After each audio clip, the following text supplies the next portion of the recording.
Hello and welcome to Mad About Sports. And today we are back with once again another team. It's Mumbai Indians. As we are nearing the IPL, we are going to be previewing all the teams prior to the start of the IPL and make you understand how the squad is, how the squad balances, how can they use the impact substitute, and what went wrong for them in the previous years as well.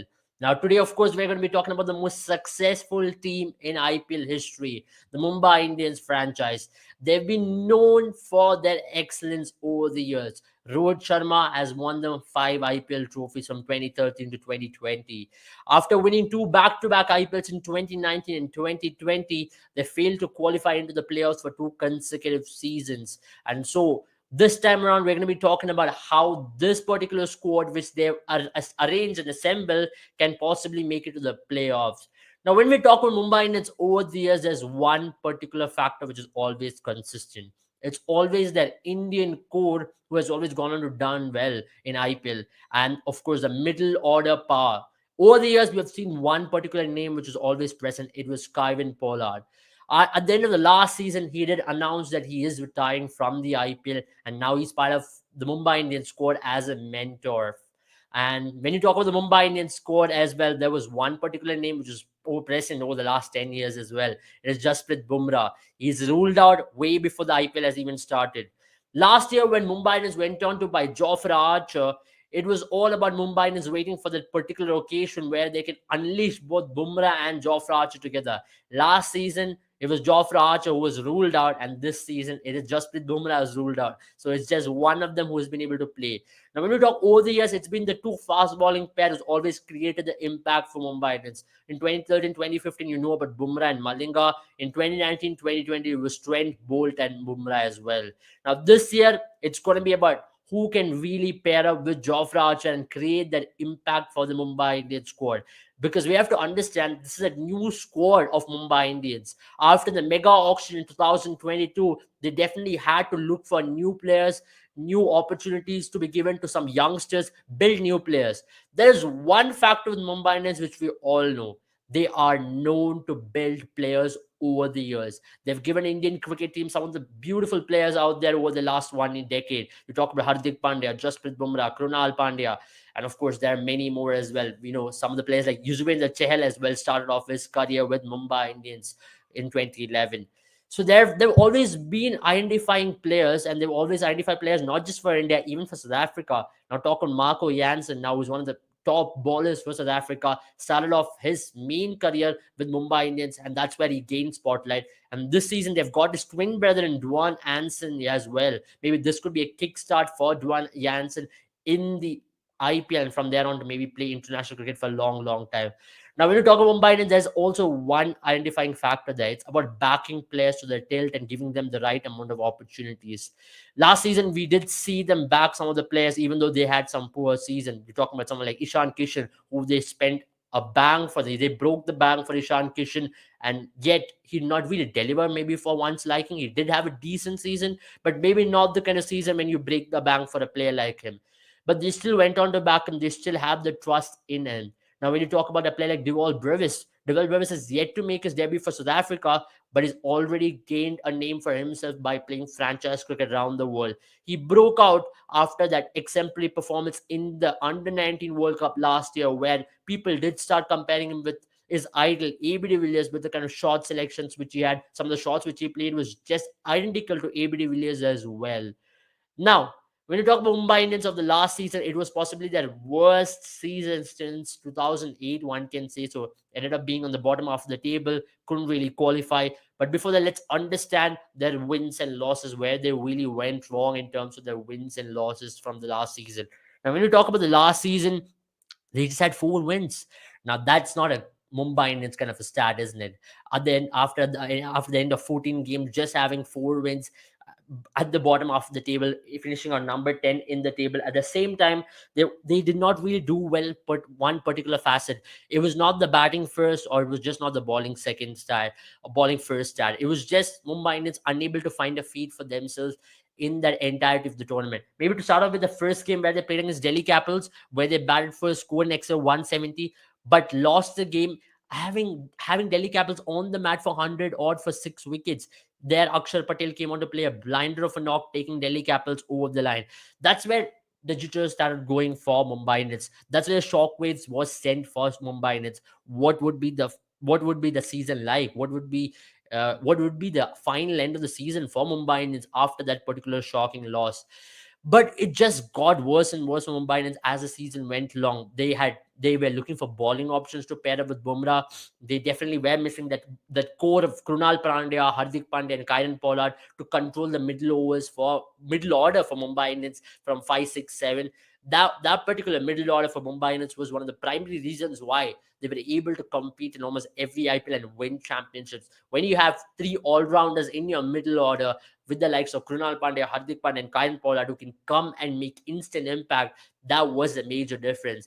And to add to that, Rohit Sharma has never really turned up for an IPL in the last 6 seasons. Last 6 seasons, he's not really averaged 30 in the IPL. Now, that's been a big letdown for the Mumbai Indians as well, because last season was when they really wanted their skipper to step up, and he did not as well. So that meant Mumbai Indians were really searching for answers in the middle order and also at the top of the order to really give them answers. Now, they also let go of a major player in Quinton de Kock, who used to give them blazing starts in the previous seasons. Now, when you let go of a player of Quinton de Kock's impact, that is massive as well. And also when you let go of players like Hardik Pandya, Krunal Pandya, alongside Trent Bolt, who was a consistent factor in picking up wickets. Now, when we talk about 2020, one can say 2020 was one of the most successful seasons for Mumbai Indians in their history. Though they won previously 4 trophies, but 2020 was where you identified Mumbai Indians as a dominant force. Not a lot of teams could really stop Mumbai Indians that season. They were a team who was destined to win that trophy. You can say throughout the course of that season,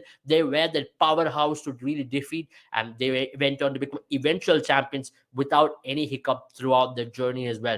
That season, you saw one factor, that was Bumrah and Bolt's opening burst, which really broke the back of a lot of the teams. And that one factor was also missing. Alongside that, Rahul Chahar, who they really identified, who they really groomed to be their spinner, also left the franchise. That really meant from that particular core of championship team in 2019-2020, they lost close to 7 to 8 players. They really had to rebuild. They really got back Ishan Kishan back into that mold and gave him a new role to replace Quinton de Kock. But at the same time, they had to identify the replacements for for a Bolt, for a Kunal Pandya, for a Hardik Pandya, and also with Kieran Pollard towards going towards the latter end of his career, had to find a replacement for him as well.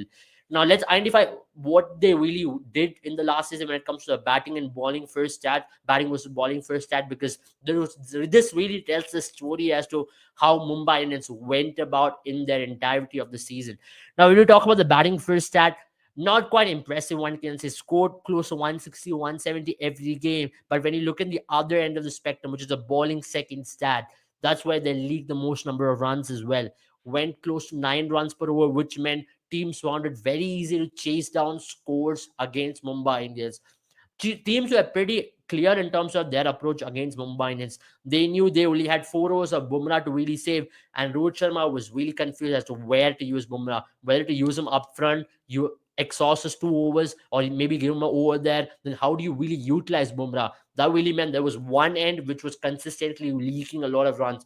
Though you had Bumrah at one end, but Bumrah did not have a partner with him to apply pressure. That also meant Bumrah's bowling also did get affected. Now, the two ends of the spectrum, bowling second has been possibly their worst stat in the entirety of the season. Now, let's talk about bowling first as well. Now, whenever they ball first, they did have decent returns, but at the same time, the batting second stat also was a letdown. More often than not, after losing Surya Kumar Yadav in the top order, they found it very difficult to chase down totals as well.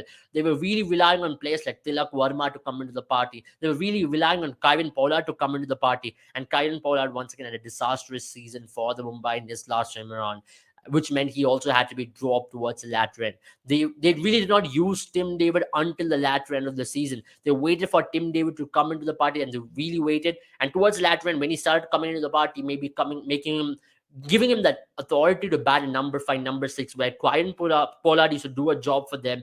That's where they really entrusted upon Tim David to come good, and he did come good towards the latter end. But by then, it was way too late for Mumbai Indians to have a recovery back into the season as well.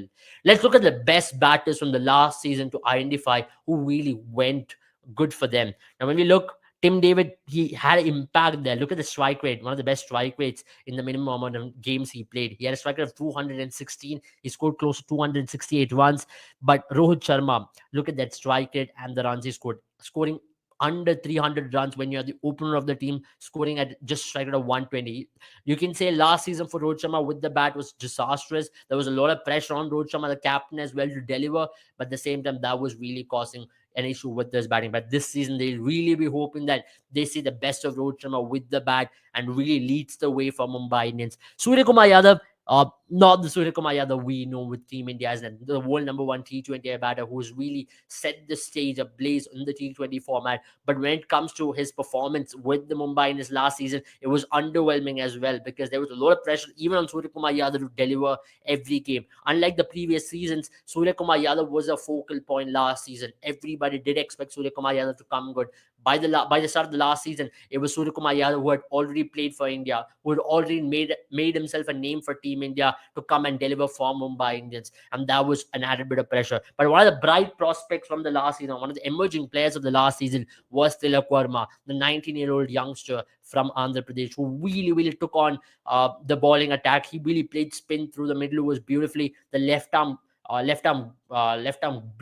blaze which he set up in the middle overs for Mumbai Indians was very crucial as well. The elegance which he brought into the Mumbai Indians middle order was something everybody took a notice of, you can say, through the course of the season. And all of a sudden, everybody did feel this is yet another youngster who Mumbai Indians is unearthing as well. He had a very decent season, scored close to 400 runs in a debut season for a youngster. That's remarkable as well. Look at that strike rate as well, close to 130 odd. And he can also add another value with the ball because he's a true all-rounder as well. Now, when we talk about Ishan Kishan as well, he was the biggest buy, but when you look at the other column, which is a strike rate column, that's something which you don't expect out of Ishan Kishan. Now, when we talk about Ishan Kishan, particularly, even for Team India in the last 14 innings, he's just averaging 12, not a single 50 in the T20 format for Team India. His strike rate has really dropped down to close to 100 in the T20 format for Team India, and it's not really looking good for Ishan Kishan when it comes to his recent form. Though he scored a double hundred in the recent past against Bangladesh in the one-day format, when it comes to his T20 form, there's somewhere where someone has to go to Ishan Kishan and tell, this is not the Ishan Kishan you are. Maybe you just have to go out there and bat with a lot of freedom, because Ishan Kishan is at his best, and Ishan Kishan can give the best returns on investment for Mumbai Indians if he can bat freely with that freedom to go out there and express himself. Maybe give them a 450 to 500 run season at a strike rate of 150. That's going to create a lot of impact for Mumbai Indians, and that's going to give them that stage to actually pile on runs for the middle order as well. Now, if you have Nishan Kishan striking at 150 for Mumbai Indians, and you have a Rohit Sharma as well, giving them that ideal start, all of a sudden, this Mumbai Indians batting order becomes even more potent. And that's what people and the fans will be hoping from Mumbai Indians this season. But let's look at the bowling strategy, because that tells a telling story as well in terms of how bad a season they had with the ball. Now, when you look at the last season, you see some names which you don't really associate with Mumbai Indians. Unatkar, who is not predominantly a white ball format bowler, they really had to use him. They really had to use him in terms of the wickets as well. He really picked up close to 6 to 7 wickets last season. Now, when we talk about Jasprit Bumrah as well, he was their best bowler for sure, but there was a lot of pressure on Jasprit Bumrah as well. Went close to 8 runs per over, but was Jasprit Bumrah the only answer for them? When you look at the majority of those bowlers, most of them lead close to 8 runs per over. There was no wicket taking ability. Now, when we talk about teams like RCB on the other end of the spectrum, they had 3 bowlers over there who picked up close to 60 wickets. Now, on the other end, when you talk about Mumbai Indians, there was just one bowler who picked up more than 15 wickets that entire season, and that was Bumrah. And other bowlers were really not up to the mark. They tried Daniel Sams. He did come good on a couple of the occasions, especially bowling at the death overs. That game against Gujarat Titans, where he came good, defended close to 8 runs in the last over of the game, and that was maybe a positive sign for Mumbai Indians. But he was not the answer for picking up wickets through the middle overs. And Mumbai Indians also lacked a spinner through the middle overs who could pick up wickets, because in the previous seasons they had Rahul Chair, they had a Krunal Pandya who they could always turn to for wickets as well. But last season that was not the case, and also picking up wickets up front. They looked for a replacement for Trent Bolt. They went to Riley Meredith. They went to Jaydev Unadkat, but they were unable to give them that breakthrough up front. Even they also tried Basil Thumpy in a couple of the games. He also was extremely expensive through the opportunities he got with Mumbai Indians as well. So that really meant Mumbai Indians were searching for answers throughout the last season, and ultimately they had that disastrous season which they had last time around. Mumbai Indians will be really hoping it was just one off with them. It might not repeat again.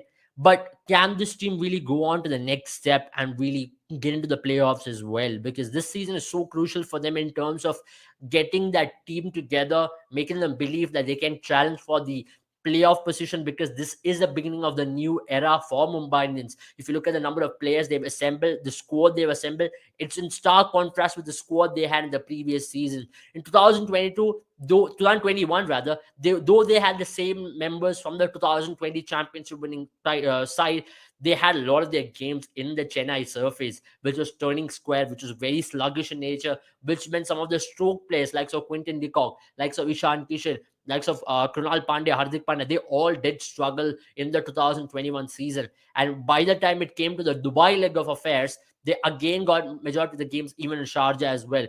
Then they really had to struggle to qualify for the playoffs. Last game of the season, they wanted SRS to be balled out for 60 odd runs to get themselves a hand into the playoffs as well. So 2 seasons where they've really disappointed their fans, one can say so. But now is a season for them to really come back and really say that, okay, we are the team of the past. We still gotten ourselves in the new era as well.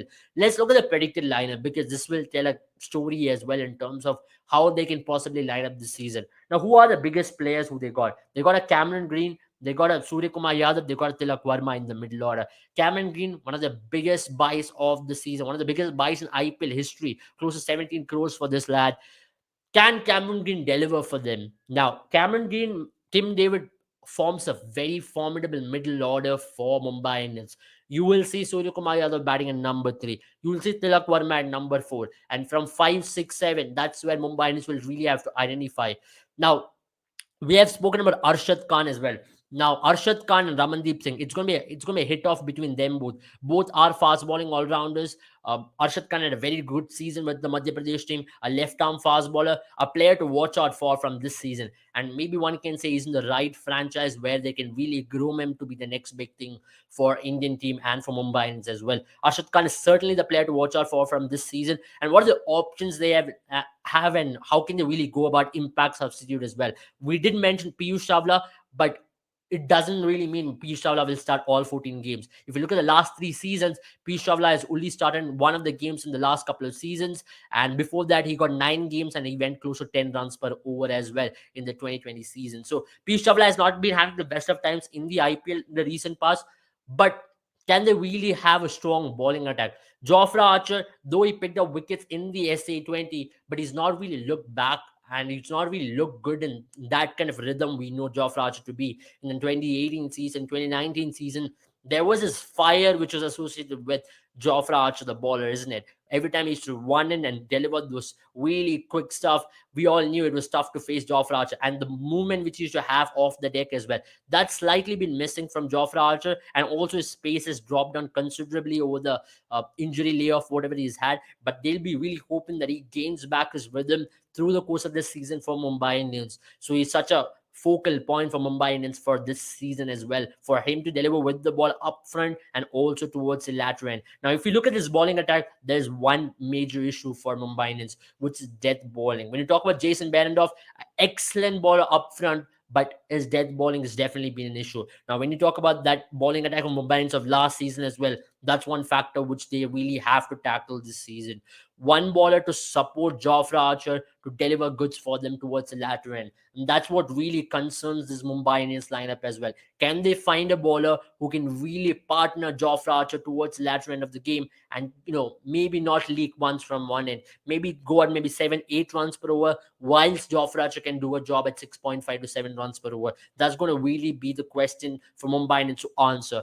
At the same time, how can they go about it? Now they have a Ritik Shawkin who had a very decent season in the domestic circuit this time around, and at the same time, he was used as an impact sub. He was the first player to be used as an impact sub in the Syed Mustaq Ali Trophy, and he can possibly be used as an impact sub even for this Mumbai Indians team, or maybe he can find himself a place in the starting 11. How will Mumbai Indians go about it? That's going to be very interesting, because if Mumbai Indians can maybe find himself a spot in the top seven, because he can bat number seven, number eight at the same time, maybe partner with Kumar Kartikeya. Now Mumbai Indians have another question to also answer: who's going to be their wicket taking spinner? Kumar Kartikeya had a very decent season last time around, 4 wickets in 5 games. But at the same time, he's not a predominant wicket taker. He's someone who can control the runs for you, but maybe not the wicket taking option for you through the middle overs, like what you had with Rahul Chair in the previous season. Maybe that's why they would want to go with Piyush Chawla on surfaces like the Chepak, maybe on surfaces like Jaipur, maybe on surfaces like in the Gujarat, where you have longer square boundaries. You would want to go in with a leggy who can give you that experience as well. But Piyush Chawla in the recent past hasn't been playing a lot of domestic cricket as well. Now that's going to be major issue for Mumbai Indians to really answer. How are they going to use that impact sub? Because Mumbai Indians is a team which is heavily reliant on data, so they will really know how to go about with their matchups, at the same time how to use the impact substitute as well. It's going to be very interesting to see who comes as an impact substitute for this Mumbai Indians team, because there are some options and there's another name as well. Now when we talk of Mumbai Indians over the years, there's one name which is very associated with Mumbai Indians. That is none other than the Tendulkar. They can possibly use an Arjun Tendulkar as well with this team, because Arjun Tendulkar has had a very decent season with the Goa team in the domestic circuit. He has a good opportunity to really come out good for Mumbai Indians, and maybe Mumbai Indians to unearth another talent. Maybe give him that opportunity to ball in the death overs with Jofra Archer, and really maybe put him in the deep waters and see how it goes. Maybe this could be another season where Mumbai Indians will have a hit and trial, and maybe wait for the next season where they'll have a full squad to assemble and then go all out. Once they have Bumrah, Jofra, everybody back alongside the top order, then really hope. They also have options with the for overseas picks as well. Maybe there could be Devil Brewers who could get the nod ahead as well in the top of the order if things don't go well for them. They also have a Tristan Stubbs with them, another exciting overseas pick who they brought in last season. So this is Mumbai Indians squad. Most likely it's going to be a really hard season for Mumbai Indians once again, but it'll all depend on how their top order comes well. If Rohit Sharma can have a season like what he can really go out there and do, because he's a player with immense potential to really deliver. It's about time he delivers in IPL, and if he delivers in IPL this time around alongside Ishan Kishan to play freely, and if Surya Kumar Yadav goes about his job as he does best, then maybe this team is going to look a lot different, because they have got the middle order power in Cameron Green and also in Tim Dave to really take the Mumbai Indians finishing job to next level, because they have the immense potential to give them those finishes, maybe score 20 runs extra, which will give them that extra bit of leeway for the bowlers to defend it as well. It's going to be a very interesting season for Mumbai Indians, a team which has a lot of potential, a lot of talent, a lot of youngsters to watch out for. Maybe this could be a turning point for them. If they really go on to qualify for the playoffs with this kind of score, that's going to give these players a lot of confidence in the coming seasons. And maybe this could also unearth a lot of these youngsters as well to be the next big thing for Indian cricket.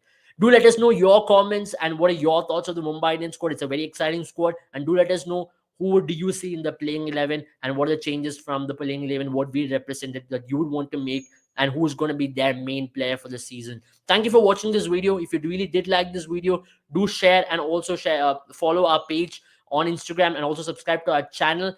We will try to keep bringing you all of these videos through the course of the IPL and more of the teams as well. If you haven't already watched our preview videos on other teams, do check that out as well. Thank you and have a good time, all of you. Bye bye.